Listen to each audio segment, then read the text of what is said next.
Greetings, my dear students. How are you? I hope you all are fit and fine and you all are following the instructions regarding COVID-19. My dear students, in this video, we will discuss 8 sum of exercise 7.1 and the statement of the 8 sum is in right triangle ABC. It means a diagram is given. In this diagram, ABC is a right angle triangle. Right angle at C. It means at point C it is right angle. It means angle C is given 90 degree. Okay. C angle की value क्या given है? 90 degree.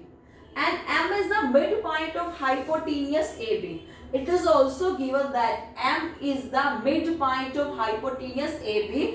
That means if a point is the midpoint of a line segment, that point divide the line segment into two equal parts. That means AM equal to BM. It is also given.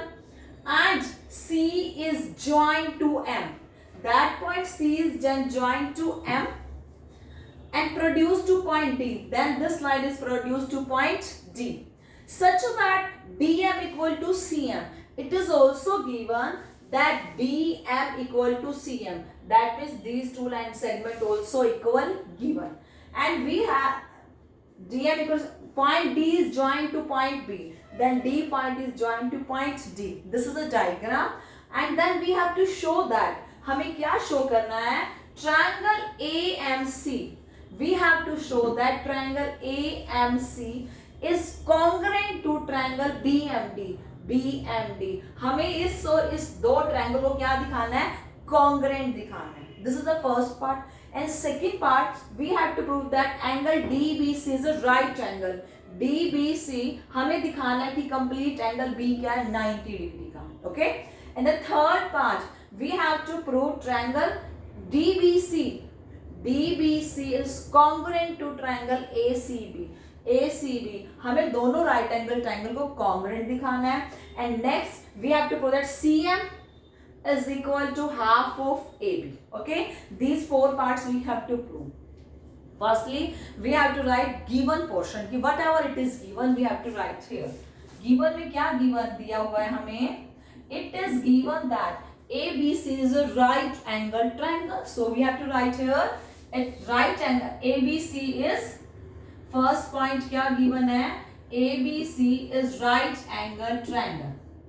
Right angle triangle. ठीक है?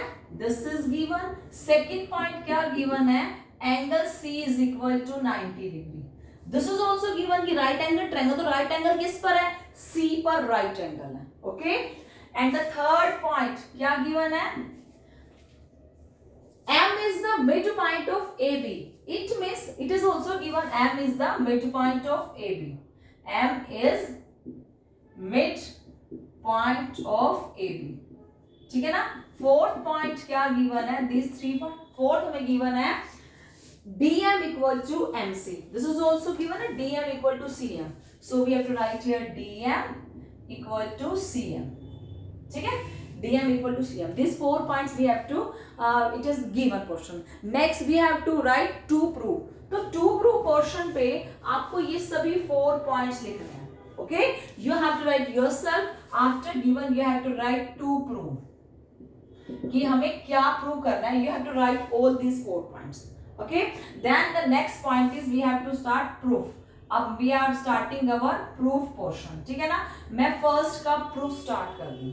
First में क्या prove करना है? In to prove portion you have to write these 4 points. आपको लिखने हैं 4 points. Okay? Third point is proof.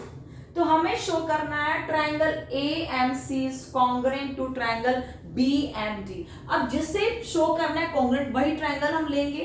तो आप लियो in triangle AMC and triangle BMD. ठीक है ना? मैंने दो ट्रायंगल लिए. इन दोनों ट्रायंगल में कंडीशंस फॉलो करूंगी. क्या कंडीशंस फॉलो करूंगी? ट्रायंगल क्या है? AMC this triangle and BMD. ठीक है ना? ये दो ट्रायंगल गिवन है. तो इन दोनों ट्रायंगल में दोनों लाइन इक्वल है. It is given M is a mid point. तो आप क्या लिखोगे? AM equal to BM. ठीक है? रीजन क्या है? मैंने क्या लिखा? मुझे इन दोनों ट्रायंगल को कॉन्ग्रुएंट प्रूव करना है. मिड पॉइंट गिवन है तो मैंने लिखा AM इक्वल टू BM, इस ट्रायंगल की ये लाइन सेगमेंट, इस ट्रायंगल की ये लाइन सेगमेंट इक्वल है, so we have to write because M is the mid point. Second क्या गिवन है, DM equal to CM, this line also given, तो आप क्या लिखोगे, DM CM इक्वल टू, क्योंकि पहले वाली ट्रायंगल ये वाली ली है तो इस ट्रायंगल का मैं CM लिखूंगी, देन MD या DM जो भी आप लिखो, CM equal to MD because it is given, ठीक है, it is given. And my dear students, in these two triangles, these two lines intersect each other, then angle 1 and 2, vertically opposite angle. So we have to write here angle 1 equal to angle 2, vertically opposite angle. ठीक है, तो अब check करते हैं कि कौन सा criteria लगा है, SAS in both triangles. This criteria hold, और ये क्राइटेरिया कॉन्टिन्यूटी में चला, कहीं कॉन्टिन्यूटी ब्रेक नहीं हुई, S साइड एंगल साइड, तो आप क्या लिखोगे, bye SAS congruence rule triangle AMC is congruent to triangle BMD. This is given, this we have to prove and this is proved. Okay, यही प्रूव करना था, मैंने यही प्रूव कर दिया। मैं दिखाते हैं दोनों ट्रायंगल कॉन्ग्रुएंट। कॉन्ग्रुएंट के लिए देखो ये लाइन सेगमेंट इसके इक्वल गिवन है क्योंकि आप मिड पॉइंट है, एंड DM और CM इक्वल है, और मैंने थर्ड एंगल ले लिया वर्टिकली अपोजिट एंगल, बिकॉज अगर टू लाइंस इंटरसेक्ट करते तो वर्टिकली अपोजिट एंगल इक्वल हो जाता है, ठीक है ना। तो by SAS congruence rule, this is so simple, तो SAS congruence rule, these two triangles are congruent. अब my dear student look here कि अगर ये दोनों ट्रायंगल कॉन्ग्रुएंट हो गई, दोनों ट्रायंगल के नेमिंग क्या थे, AMC BMD, it means A के कॉरेस्पॉन्डिंग एंगल क्या है, B, M के कॉरेस्पॉन्डिंग M है, C के कॉरेस्पॉन्डिंग D है, ठीक है ना। अगर कोई ट्रायंगल कॉन्ग्रुएंट हो जाता है तो उनके कॉरेस्पॉन्डिंग एंगल कह सकते हैं कि इक्वल है, क्योंकि ऑलरेडी वो ओवरलैप कर रहा है, तो उनके कॉरेस्पॉन्डिंग एंगल इक्वल। अब A के कॉरेस्पॉन्डिंग एंगल B और C के कॉरेस्पॉन्डिंग एंगल D, ठीक है ना।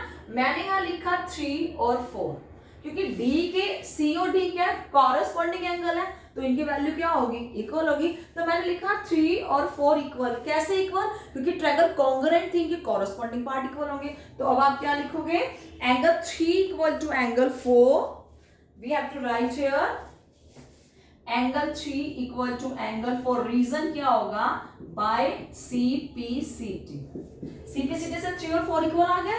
Now my dear students, next part, आपका फर्स्ट पार्ट हमारा यहाँ प्रूव हो चुका है, ठीक है। अब सेकंड पार्ट की प्रिपरेशन के लिए मैंने यहाँ लिखा 3 और 4 CPCT से इक्वल है, ये फर्स्ट पार्ट की लास्ट लाइन में लिखा। अब मैं अपना सेकंड पार्ट प्रूव कर रही हूँ। In second part I have to prove angle DBC is a right angle. मुझे क्या दिखाना है, DBC is a right angle and it is given ACB is a right angle. C angle तो 90 का given है, मुझे B एंगल भी 90 का दिखाना है, ठीक है। My dear students, this is the second part. Second part में मुझे दिखाना है, तो फर्स्ट पार्ट की लास्ट लाइन क्या थी, मैंने लिखा एंगल 3 इक्वल टू एंगल 4। ये कहां से लिया था, बाय CPCT से लिया मैंने, ठीक है ना। नाउ माय डियर स्टूडेंट्स, देखो 3 और 4 and it is given that these two angles are, now my dear students, this 3 and 4 are alternate interior angles made by the transversal CD. तो 3 और 4 इक्वल है, आप लिखोगे these are alternate interior angle formed by transversal CD. Now I will tell you कि ये interior angles कैसे हैं और एक ट्रांसवर्सल ने कैसे बनाए इनको, okay. My dear students, in 6th chapter I told you that if a transversal cut two parallel lines, look here dear students, if a transversal cut two parallel lines, these are the two parallel lines and a transversal cut two parallel lines, okay, then alternate interior angles are equal. And my dear students, if there are two lines and a transversal cut two simple lines, two straight lines, and if 1 and 2 angles are equal, angle 1 equal to angle 2 and it is given, then what result form? तब result क्या होगा? अगर एक transversal line दो line को cut करती है और 1 और 2 एंगल इक्वल है, अब देखो 1 एंगल ट्रांसवर्सल की लेफ्ट साइड में है और 2 एंगल ट्रांसवर्सल की राइट साइड में है, इट मींस दोनों एंगल क्या है? Alternate interior angles. अगर ऑल्टरनेट इंटीरियर एंगल्स इक्वल हो तो थ्योरम्स क्या कहते थे कि लाइंस क्या होंगी? पैरेलल। अब यहां देखो ये टू लाइंस है, स्ट्रेट लाइंस है, कोई भी स्ट्रेट लाइन है और सीडी एक ट्रांसवर्सल जा रही है। इस ट्रांसवर्सल के एक राइट लेफ्ट साइड और एक राइट साइड 3 और 4 एंगल्स इक्वल हैं, तो ये एंगल क्या है? Alternate interior angles. और अगर ऑल्टरनेट इंटीरियर एंगल्स इक्वल हो तो लाइंस क्या होंगी? पैरेलल। तो these are the alternate interior angles formed by transversal CD. So result क्या होगा? थ्योरम्स क्या कहती है? So this implies AC parallel DB. इससे क्या होगा कि जो ट्रांसवर्सल है, जिन दो लाइनों को कट किया है वो दो लाइंस क्या होंगी? पैरेलल लाइंस होगी। तो AC और DB क्या हो गया? पैरेलल। ठीक है ना? अब my dear students, there is one more result. अगर टू पैरेलल लाइंस हैं, look here, if there are two parallel lines and the transversal again cut these two parallel lines, okay? अगर lines parallel हैं तो ये दो angle क्या होंगे? co-interior angles। Transversal के अंदर बने हुए एंगल को क्या कहते हैं? सेम साइड पर co-interior angles। और वो क्या होंगे? सप्लीमेंट्री होंगे। क्यों? क्योंकि लाइंस क्या है? पैरेलल हैं। ठीक है ना? तो अगर पैरेलल लाइंस पे एक ट्रांसवर्सल ने कट किया तो एंगल कंप्लीट बी और सी क्या होगा? Supplementary. Co-interior angles are supplementary angles. ठीक है? Because if the lines are parallel, okay, अगर लाइंस पैरेलल हैं तो this implies AC parallel DB. So angle DBC plus angle ACB equal to 180 degree. Reason? Co-interior angles. ठीक है? And it is given, ACB क्या given है? 90 का। अगर ACB 90 given है तो डीबीसी क्या रह गया? 90। So this implies angle DBC equal to 90 degree, क्योंकि 180 में से 90 क्या? 90। अगर ये 90 डिग्री का है तो एंगल बी 90 का आ गया। We have to prove this. हमें यही दिखाना था कि DBC is a right angle। तो आप लिख दो this implies angle DBC is a right angle. Right angle. That's it. This is the second part of this theorem. Now my dear students, now we proved that angle DBC is a right angle. Our second part is proved. In first part we proved that triangle AMC और DMC को मैंने congruent दिखाया था। अगर ये congruent triangle है तो मैं कह सकती हूँ कि AC और DB भी इक्वल होंगे बाय सिंप्लिसिटी। तो आप फर्स्ट पार्ट के लास्ट में भी ये भी लिख सकते हो AC इक्वल टू DB। ये भी क्यों इक्वल है? बाय CPCT, बिकॉज इस रिजल्ट का यूज हमें थर्ड पार्ट में चाहिए। Okay, when we will do the third part na, you can know that why we write this in the first part, in the last of the first part। ठीक है ना? अगर ये दोनों triangle congruent हैं तो ये एंगल इस एंगल की इक्वल है बाय सिंप्लिसिटी, ये साइड इस साइड की इक्वल होगी बाय CPCT, क्योंकि कॉन्ग्रुएंट ट्रायंगल्स है उनके थर्ड रिमेनिंग साइड तो इक्वल होगी। ठीक है ना? Now we will prove the third part. अब मैं दिखा रही हूं अपना third part. In third part, we have to show that triangle DBC is congruent to triangle ACB. Okay, this is our third part. अब मुझे congruent दिखा तो मैं यही triangle as it is ले लूंगी। तो हम दिखाएंगे in triangle DBC and triangle ACB. ACB, DBC और ACB ट्रायंगल ली मैंने। ठीक है ना? अब मुझे इसे कॉन्ग्रुएंट दिखाना है। ध्यान से देखो, DBC इट मींस ये पूरी, अब B को मैं राइट एंगल प्रूव कर चुकी हूँ, that means this is a right angle triangle eight point B। And ACB this is also right angle triangle. अब देखो DBC और ACB में BC और BC कॉमन जा रहा है ना। ठीक है ना? तो आप क्या लिखोगे? थर्ड पार्ट की first line, BC equal to CB, common side, common side. देखो मैंने यहाँ का BC है, यहाँ का CB, इसके कॉन्ग्रुएंसी अकॉर्डिंग BC था, ACB के अकॉर्डिंग ये CB, लाइन वाइज सेम है। ठीक है? सिर्फ कॉरेस्पॉन्डिंग लाइन के अकॉर्डिंग मैंने नेम रखा है, BC equal to CB। Second part, अब एंगल B और एंगल C 90 डिग्री क्या है, देखो DBC में एंगल B 90 का है, ACB में एंगल C क्या है, कंप्लीट 90 का। C गिवन था, B हमने सेकंड पार्ट में प्रूव किया, तो अब सेकंड वो ले लो DBC, ठीक है। तो अब आप लिखोगे angle B equal to angle C each 90 degree, okay.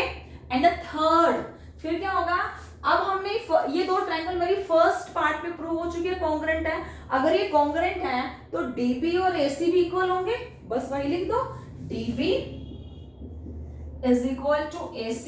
ये कहां से था, बाय CPCT, क्योंकि these two triangles are congruent, तो मैंने ये रिजल्ट लिया था CPCT से। आप लिखोगे बाय CPCT, ठीक है ना।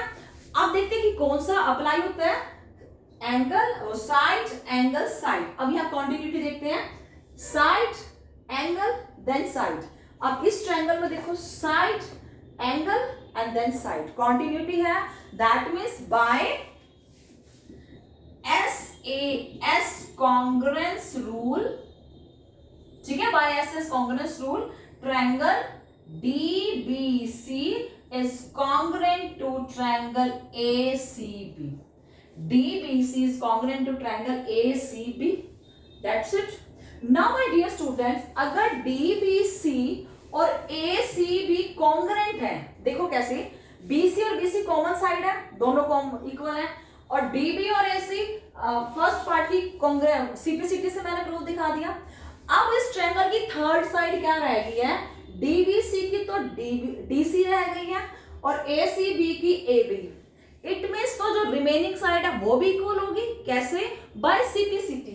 तो अब आप क्या लिखोगे, DC is equal to DC equal to AB, ठीक है ना। अगर ट्रायंगल कॉन्ग्रुएंट है तो तीसरी साइड, रिमेनिंग साइड रह गई है, वो CPCT से इक्वल तो रहेगी, क्योंकि कॉन्ग्रुएंट आ चुकी है, दोनों ओवरलैप करेंगे ट्रायंगल। तो DC equal to AB, reason by CPCT. Why I write this line to prove the fourth part. Now, if we prove the fourth part, you can easily check that हमने ये line यहाँ क्यों लिखी, ठीक है ना। अब फोर्थ पार्ट चेक करते हैं।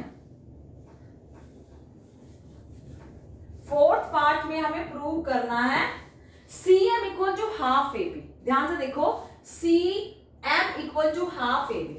अब जो थर्ड पार्ट के लास्ट लाइन मैंने क्या लिखा, DC equal to AB, because मेरे DBC और ACB ट्रायंगल कॉन्ग्रुएंट आ चुके हैं, तो मैंने DC और AB को इक्वल रखा बाय CPCT से, ठीक है। अब DC के आप फैक्टर्स कर सकते हो, टुकड़े कर सकते हो, स्प्लिट कर सकते हो। DC को क्या कर देंगे, DM प्लस MC। मैंने DC को लिखा DM प्लस MC। AB को मैंने एज इट इज AB रहने दिया, क्यों, क्योंकि मुझे फोर्थ पार्ट के लास्ट में as it is AB word चाहिए, ठीक है ना। तो मैंने लिखा दिस इज इक्वल टू AB। अब DM और MC क्या है, इक्वल थे, गिवन है, तो मुझे पोर्शन काम चाहिए CM में, तो मैं DM को भी CM कर दूं, CM प्लस MC का मतलब वही MC है CM AB। रीजन क्या है, क्योंकि DM और CM क्या थे, इक्वल थे, तो मैंने DM के प्लेस पर भी क्या कर दिया, CM। CM plus CM double CM हो गए, तो 2CM is equal to AB, and CM की वैल्यू क्या आ गई, इस 2 को आप नीचे लाओगे तो half AB। This is what we have to prove, मुझे यही प्रूव करना था, और यही आ गया CM equal to half AB। Okay, our fourth part proof, you can write this and you can easily understand, because this is a very easy theorem, not a typical. Okay, if there is any doubt, then you can comment me. Thank you, my dear students.